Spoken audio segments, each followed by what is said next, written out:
Good evening, I'm Mahantawa with the news-making headlines around the world.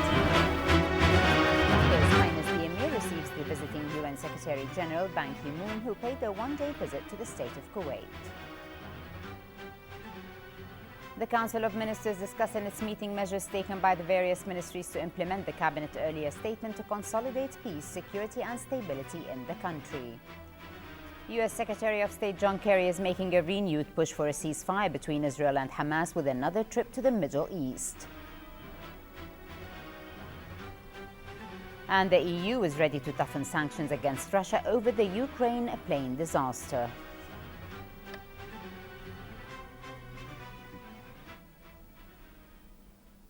In our first item, Bismillah ar-Rahman ar-Rahim, His Highness the Emir Sheikh Sabah Al-Ahmed Al-Jaber Al-Sabah received at Sif Palace today His Excellency the UN Secretary-General Ban Ki-moon and his accompanying delegation. Talks in the meeting covered issues of mutual interest and the latest developments on the regional and international arenas. The meeting was attended by His Excellency the First Deputy Premier and Minister of Foreign Affairs Sheikh Sabah Al-Khalid Al-Hamad Al-Sabah.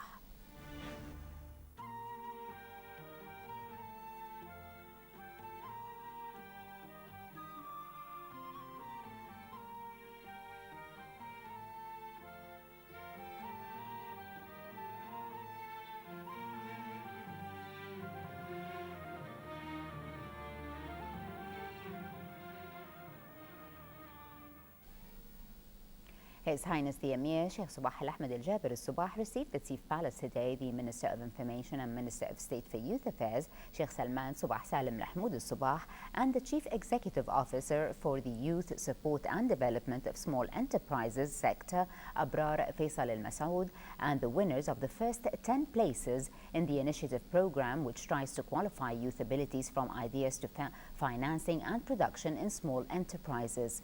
His Highness underlined the need to adopt national youth capabilities and to encourage and support their talents. His Highness also urged the youth to embark on production and creativity in order to boost the name of their country. The meeting was attended by the Deputy Minister of the Amiri Diwan Affairs Sheikh Ali Jarrah Al-Sabah and the advisor at the Amiri Diwan Dr. Yusuf Al-Ibrahim.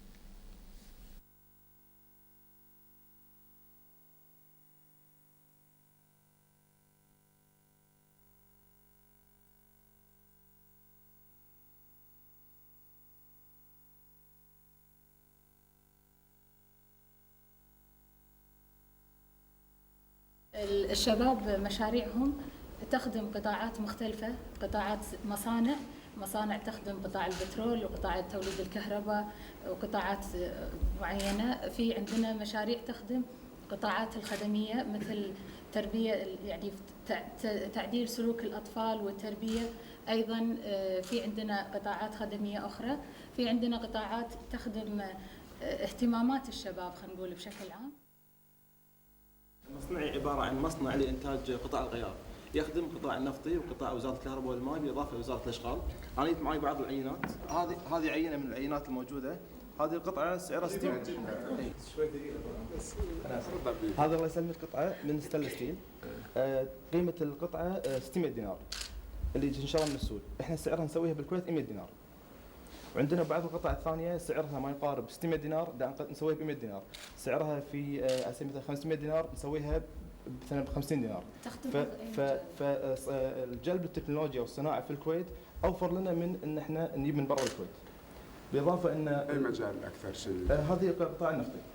قطاع النفط. مقبولة من شركات النفط الآن؟ إي هذه من قطاع النفط. مقبولة هنا. تعتمدوها يعني؟ لأن في ستاندر ثابت نمشي عليه ونصنع هذه القطع هذه. بدي أقول أهنيك على وأتمنى أن الكل بعد يعني وضع لكم مشروع للمشروعات الصغيرة. اهتموا شوية يعني اشتغلوا، انتوا شغلوا حالكم، والله ستكونوا يعني بعيون الناس أفضل ما أنتم فيه له. الحمد لله عندكم وزير الشباب قايم في عمله، والأخ يوسف هم بجانبكم وأنا بجانبكم. بالنسبة للعمل اللي أنتم قايمين فيه واللي أنتم مهتمين فيه، وخلوا الآخرين يهتموا. صندوق المشروعات الصغيرة. للمشروعات الصغيرة بليونين.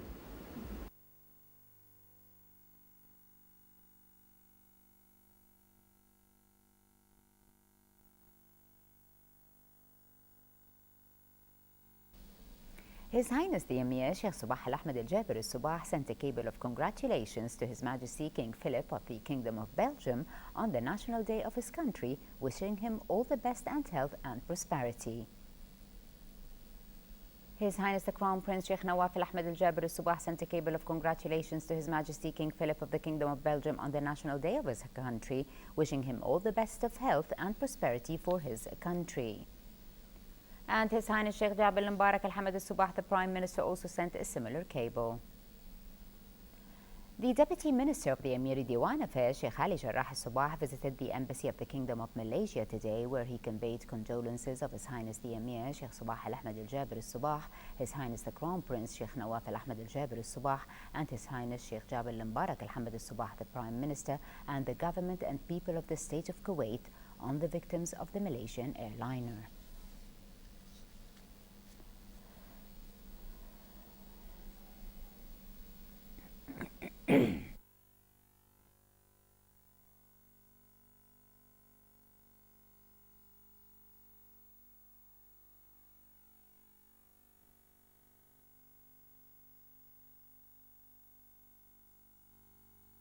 The Council of Ministers met in a weekly session at Sif Palace today under the chairmanship of His Highness Sheikh Jabal Mubarak Al Hamad Al Sabah, the Prime Minister.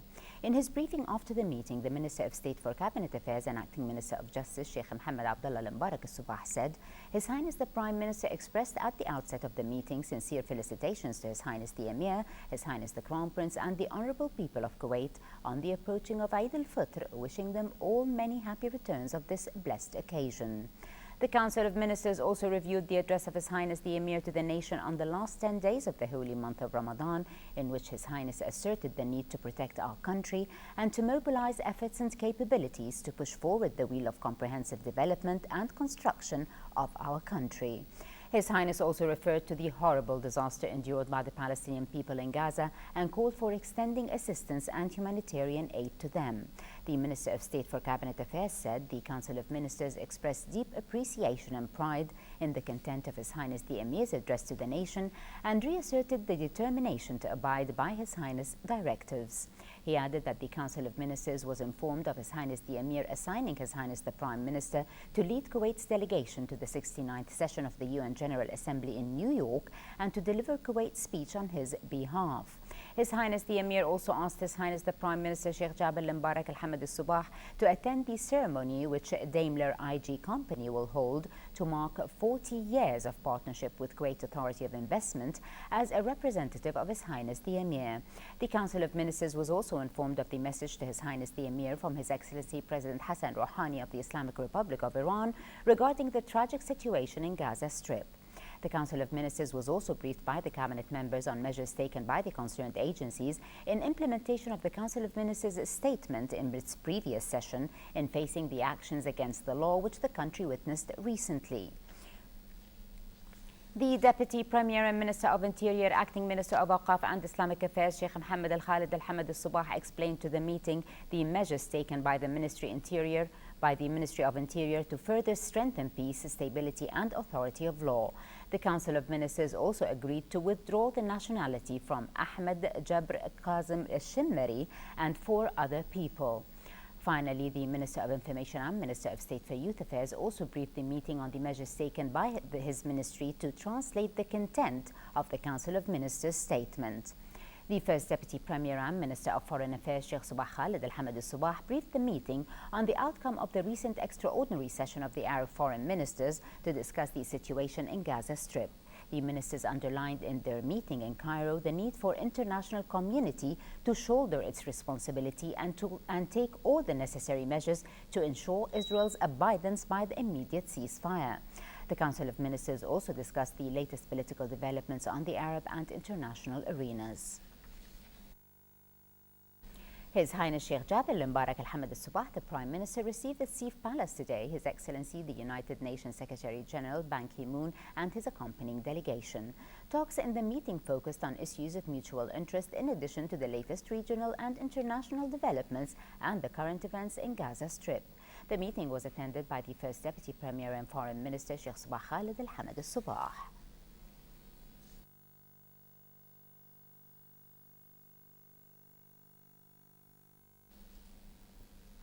The First Deputy Prime Minister and Minister of Foreign Affairs Sheikh Sabah Al-Khalid Al-Hamad Al-Subah received at Kuwait International Airport today UN Secretary General Ban Ki-moon and his accompanying delegation.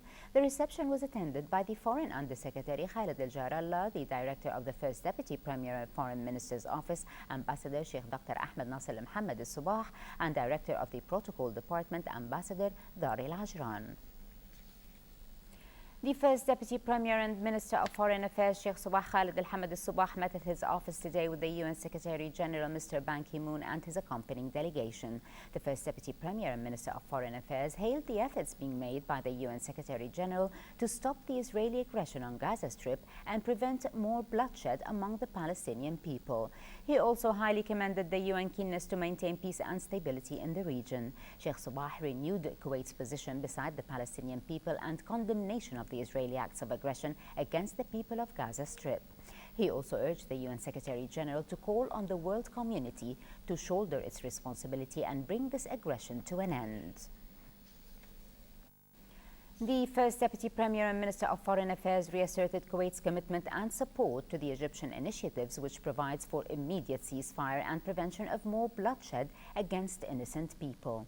The two sides also discussed the situation in Syria and underlined the need for giving an opportunity to political solution. They also discussed the prevailing conditions in Iraq and voiced deep concern regarding same.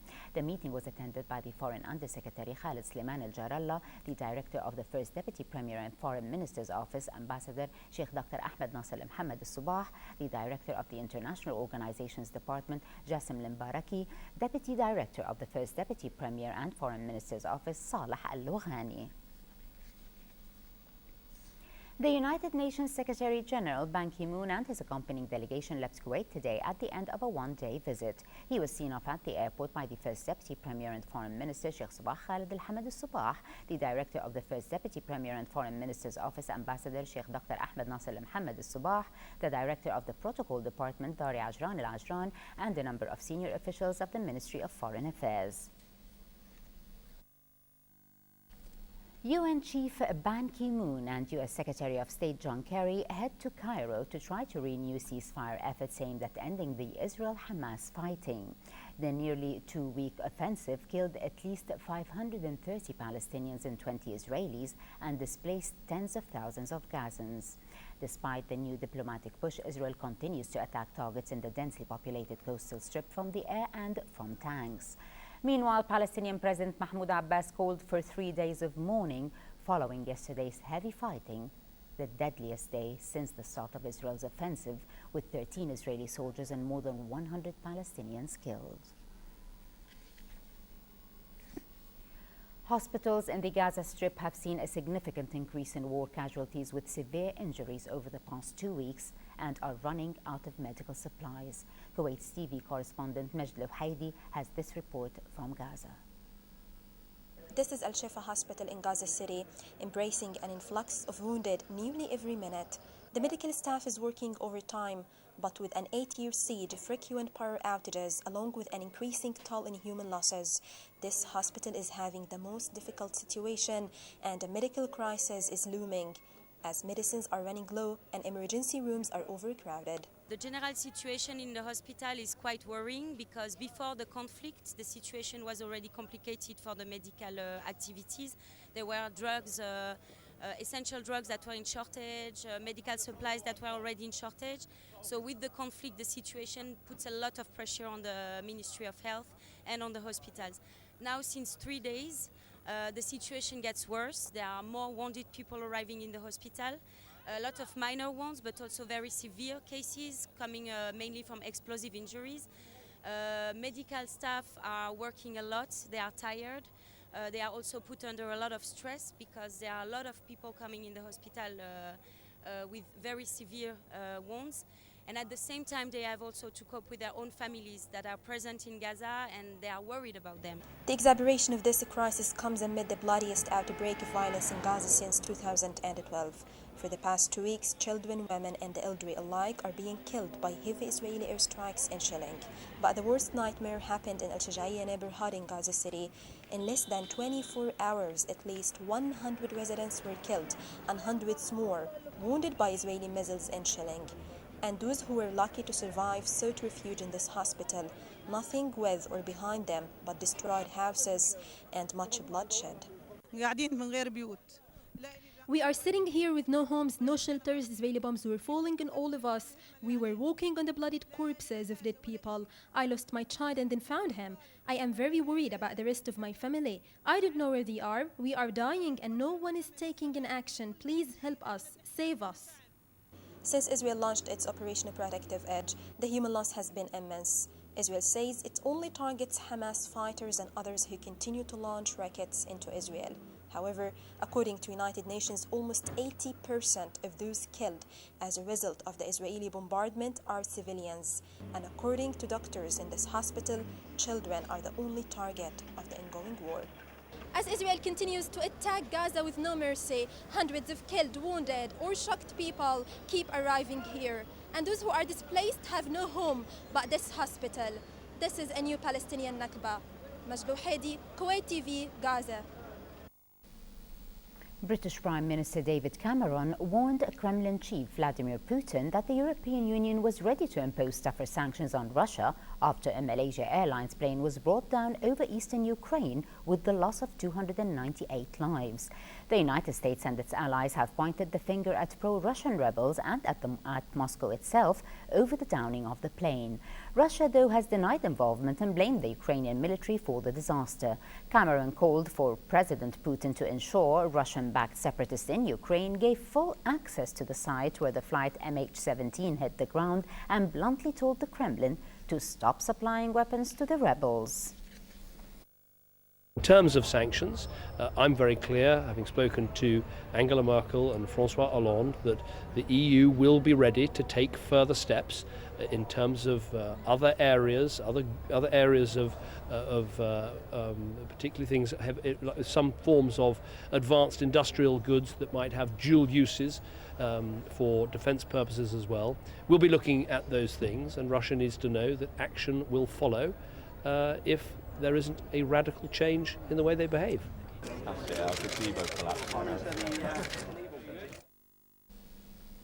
A typhoon that barreled into northern Vietnam killed at least 12 people and left several missing, state media said today, while in China the death toll from the strongest storm to strike the country's south in 4 decades rose to 26. Typhoon Ramasun made landfall in Vietnam over the weekend, triggering heavy floods, destroying homes and crops, and blocking roads with landslides. It was the strongest typhoon to hit China's southern region in 41 years, damaging roads and ports, cutting electricity and water supplies, and hampering rescue efforts as it swept through dozens of coastal cities. Meanwhile, Ramasun had earlier battered southern China, killing 26 people and destroying tens of thousands of homes. Also, the typhoon wreaked havoc in the northern Philippines last week, leaving 94 people dead. And in our final item tonight, moving on to the local financial news, where Kuwait Stock Exchange closed today with the main indices on a mixed board for the second consecutive day. The weighed index read 478.55, losing 0.45 points. The price index was at the level of 7,071.36, dropping by 12.8 points, while the KSX 15 index settled at 1,172.38 points, gaining 1.41 points. Meanwhile, the number of trades reached 2,306 transactions worth about 11 million Kuwaiti dinars, with around 118 million shares changing hands.